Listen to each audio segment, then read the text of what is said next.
Hey everyone, एक और नए वीडियो में। और इस वीडियो में हम बात करने वाले हैं आईसीआर के एनटीएस के बारे में, जिसको अपन बोलते हैं नेशनल टैलेंट स्कॉलरशिप। तो अभी आपके दिमाग में जिसको भी एक तो कॉलेज अलॉट हो गया है आईसीआर के किसी भी राउंड्स में, first round, second round, third round या मॉपअप राउंड में, और देन उसके बाद में जिसको भी अलॉट नहीं हुआ है मॉपअप राउंड के बाद भी, उसका स्पोर्ट राउंड जो स्पोर्ट काउंसलिंग है उसके थ्रू अलॉट होगा उसको। तो उसके दिमाग में भी क्वेश्चन है, क्या उसको स्कॉलरशिप मिलेगा, या जो एडमिशन जिनको हो चुका है आईसीआर के किसी भी यूनिवर्सिटी में, तो उसके दिमाग में भी यही है कि स्कॉलरशिप कैसे मिलेगा, और जो भी है मतलब क्या प्रोसीजर होगा उसका, और किसको मिलेगा, सबसे पहले क्या एलिजिबिलिटी है उसके लिए, और आपको मतलब क्या आपकी कॉलेज की परफॉर्मेंस में मैटर करती है नहीं करती है, आपका जो भी डिसिप्लिन है कॉलेज में वो मैटर करता है नहीं करता है, उसके बारे में हम सब कुछ इसमें बात करने वाले हैं वीडियो में। और कितना पैसा मिलेगा यूजी वाले स्टूडेंट के लिए, कितना पैसा मिलेगा, और पीजी वाले स्टूडेंट के लिए कितना पैसा मिलेगा। अगर आपको वीडियो पसंद आता है तो वीडियो को तुम लाइक कर सकते हो और चैनल को भी सब्सक्राइब कर सकते हो आईसीआर से रिलेटेड इन्फॉर्मेशन के लिए। तो और हाँ, एक और इम्पॉर्टेंट बात कि आपको कैसे पता लगेगा कि आप एलिजिबल हो। आपके पास आईसीआर की तरफ से जो मेल पर आएगा, क्या आपके मेल पर आएगा कौन सा डॉक्यूमेंट है जो आपको सेव करके रखना है, जिससे आप उसको आगे यूनिवर्सिटी में जमा कराना हो। बाई चांस आप उसको कहीं भी गुम कर दें, उससे अच्छा कि आप उसको सेव करके रखें। उसको मैं आपको शो करके बताऊंगा। चलो तो स्टार्ट करते हैं वीडियो को आगे।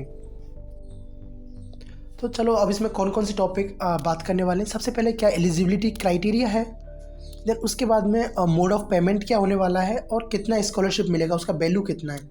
देखो, सबसे पहले मैं आपको एनटीएस के बारे में बता दूं। एनटीएस क्या है? एनटीएस एक नेशनल टैलेंट स्कॉलरशिप है, जो कि आईसीआर के द्वारा जो भी स्टूडेंट बैचलर या मास्टर डिग्री प्रोग्राम को परस्यू कर रहे होते हैं आईसीआर एग्जाम के थ्रू किसी भी यूनिवर्सिटी में, तो उन स्टूडेंट को दी जाती है ये। अब इसके लिए भी और भी कंडीशंस है, उनको मैं आगे आपको बताऊंगा। जो ये स्कॉलरशिप है ये कब, इसको मतलब कब अवार्डेड, मतलब किस स्टूडेंट को कब दी जाएगी, जब वो एक ईयर अपना कंप्लीट कर लेगा, अपने एडमिशन किसी भी एग्रीकल्चर यूनिवर्सिटी में अपना एक ईयर कंप्लीट कर लेता है, तब उसको ये दी जाती है। और इसके लिए जो भी है जो नेसेसरी डॉक्यूमेंट्स हैं वो आपको स्टूडेंट को या यूनिवर्सिटी को स्टूडेंट से लेने होते हैं। कौन कौन से स्टूडेंट है नेसेसरी डॉक्यूमेंट जो यूनिवर्सिटी को स्टूडेंट से लेने होते हैं। देन उसके बाद में अब इसमें देखिए क्या आपकी परफॉर्मेंस होनी चाहिए। अगर आप इसके एनटीएस के लिए एलिजिबल हो, इसका एलिजिबिलिटी मैं आपको आगे बताऊंगा क्या एलिजिबिलिटी है। अगर आप इसके लिए एलिजिबल हो तो आपको सबसे पहले तो अगर आप जनरल और ईडब्ल्यूएस कैटेगरी से हो, यानी नॉन रिजर्वेशन कैटेगरी, आप अगर जनरल या ईडब्ल्यूएस कैटेगरी से हो, तो आपको जो आपकी 7 आउट ऑफ 10 आपका 7 CGPA होना चाहिए। जनरल, ईडब्ल्यूएस और ओबीसी भी है इसमें, तीनों कैटेगरी 7 CGPA या OGPA आपका होना चाहिए। अगर आप SC और ST कैटेगरी से हो तब आपका 10 में से आपका 6.5 CGPA OGPA होना चाहिए, जो कि आपको स्लाइड में दिख रहा है। और जो भी बैंक से जो पैसा आता है वो सीधा आपके डायरेक्ट अकाउंट में आएगा। देन उसके जो आपका जो अकाउंट है वो आपका आधार से लिंक होना ज़रूरी है। अब देखो इसका एलिजिबिलिटी क्राइटेरिया क्या है। सबसे पहले तो जो कोई भी स्टूडेंट है वो एक तो आईसीआर से अप्रूव्ड यूनिवर्सिटी में आपको एडमिशन लेना है, तभी आपको तो एनटीएस तभी मिलेगा। देन जो आपका स्टेट है ना, देखिए क्या है, agriculture university located outside there state of domicile. Domicile state उसको बोलते हैं जहाँ पे आप रहते हो, जहाँ पे आपका जन्म हुआ है, डोमिसाइल स्टेट। तो उससे आउटसाइड स्टेट में होना चाहिए। मतलब अगर आप राजस्थान में रहते हो अभी, आपको बिहार में, यानी कि अपने स्टेट से अदर स्टेट में आपको कोई भी यूनिवर्सिटी, जैसे पूसा वाली यूनिवर्सिटी में आपको एडमिशन मिला है, तब आप एलिजिबल हो। मतलब आपकी जो जिस स्टेट में हो उससे अदर स्टेट में आपको यूनिवर्सिटी मिलती है, तब आप एलिजिबल हो, अदरवाइज आप नहीं हो। अगर आप बिहार के स्टूडेंट हो और बिहार में आपको पूसा में एडमिशन मिला, तब आपको एनटीएस नहीं मिलेगा। अगर आप किसी भी राजस्थान की यूनिवर्सिटी में हो और राजस्थान के स्टूडेंट हो तो आपको एनटीएस नहीं मिलेगा। अगर कोई बिहार का बंदा राजस्थान की यूनिवर्सिटी में एडमिशन लेता है तब उसको एनटीएस मिलेगा। और उसके बाद में आपको अपना अच्छा परफॉर्मेंस और आपका मेंटेनेंस बना के रखना है। Head of the college, university और इंस्टीट्यूशन में अच्छे से अपना परफॉर्मेंस, और आपको अपना जो क्लासेस हैं वो विदाउट पीरियड परमिशन मिस नहीं करना। अगर आप मिस करते हो तो आपका बैक लगा दिया जाएगा, आपका वहीं चैप्टर क्लोज हो जाएगा। तो और उसके बाद में आपको कोई भी लड़ाई झगड़े, जिसको बोलते हैं स्ट्राइक, या ग्रुप में अगर कहीं लड़ाई होती है उसमें पार्टिसिपेट नहीं करना है। अगर आप पार्टिसिपेट करते हो तो आपका एनटीएस रोक दिया जाएगा। अब आप आइडिया लगा सकते हो, आपको बताऊंगा कितना वैल्यू है उसका। तो आपका अगर एनटीएस रुक जाता है तो कितना आपको लॉस होगा। उसके बाद में और इसमें एक कंडीशन होता है कि आपको होल टाइम अपना पढ़ाई पे फोकस, वो पढ़ाई के लिए टाइम देना है। और इसके अगर आपको एनटीएस मिलता है, इसके अलावा आपको यूजी में कोई और स्कॉलरशिप नहीं मिलेगी अगर एनटीएस मिलता है तो। देन उसके बाद में क्या है,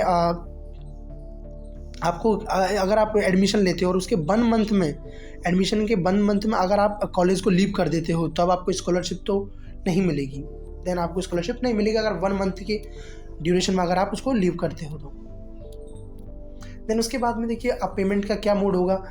ये पेमेंट का मोड तो आपको जैसे ही इंस्टीट्यूशन आपका जो भी बैंक अकाउंट है उसके थ्रू आपको ट्रांसफ़र कर देगा। देन उसके बाद में इसका वैल्यू कितना है, वैल्यू ऑफ स्कॉलरशिप। तो आपको क्राइटेरिया आपने समझ गए कि आपका डोमिसाइल स्टेट, मतलब आपका आपकी जो स्टेट है उससे अदर देन स्टेट में आपको कोई भी यूनिवर्सिटी में एडमिशन होना चाहिए।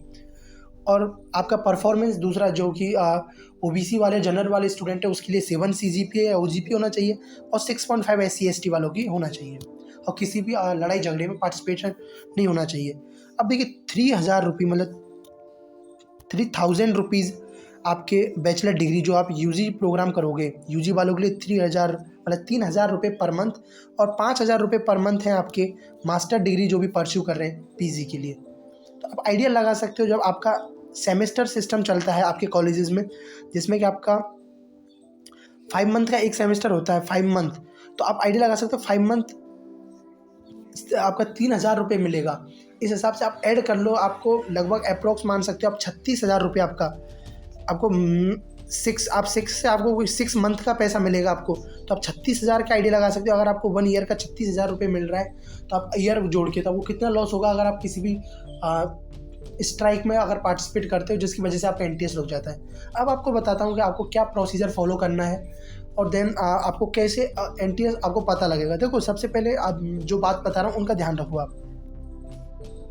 देखिए सबसे पहले तो आपको अगर आप यूनिवर्सिटी में एडमिशन लेते हो तो आपको ये तो क्लियर होता है कि आप डोमिसाइल स्टेट से हो, तभी आपका मतलब डोमिसाइल स्टेट है, देन तभी आपको एनटीएस मिलेगा। जैसे एनटीएस मिलता है तो आपको एडमिशन लेने के, आप जैसे आपने एडमिशन लिया तो उसके विदिन उसी 1 मंथ के ड्यूरेशन में, नेक्स्ट 1 मंथ की ड्यूरेशन में आपके पास एक मेल आता है ICR की तरफ से।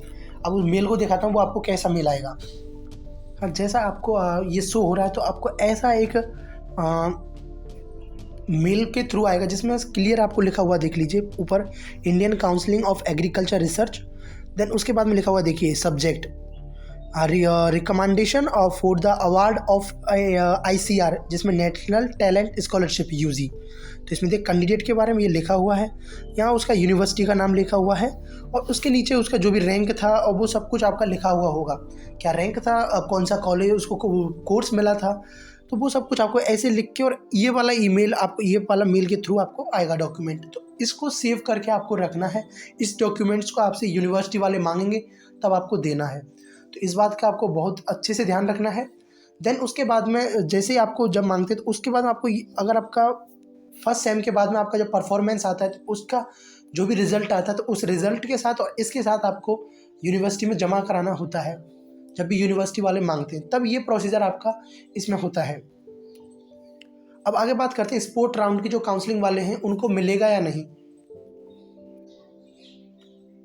जैसा कि अभी तक जो मैं अपने यूनिवर्सिटी का बात करूँ तो ICR से जितना भी बंदा एडमिशन लेता है तो उन सबको अगर डोमिसाइल स्टेट होता है तो ICR के थ्रू NTS मिलता है। लेकिन क्या होता है मोस्टली यूनिवर्सिटीज़ में जो भी स्पोर्ट काउंसलिंग के थ्रू एडमिशन लेते हैं तो उनको NTS नहीं दिया जाता है। जैसे कि मैं अपनी खुद यूनिवर्सिटी की बात करूँ, doctor Rajendra Prasad central agriculture university, तो उसमें जो बंदा कॉलेज लेवल काउंसलिंग, जो इंस्टीट्यूशन लेवल काउंसलिंग होता है उससे पार्टिसिपेट करता है, उसमें एडमिशन लेता है तो उसको और स्पोर्ट काउंसलिंग या इससे पार्टिसिपेट करता है तो उसको NTS नहीं दिया जाता है। तो और मे भी कुछ यूनिवर्सिटीज़ हैं उनमें दिया जाता है और किसी में नहीं दिया जाता है। इसमें मतलब मोस्टली यूनिवर्सिटीज़ में जो भी स्टूडेंट ICR के थ्रू एडमिशन लेता है उन्हीं में आपको NTS मिलता है, अदरवाइज आपको NTS नहीं मिलता है। आई थिंक आपको जो भी वीडियो में बताया होगा वो समझ आया होगा। फिर भी आपका कोई भी डाउट हो तो आप कमेंट सेक्शन में पूछ सकते हैं।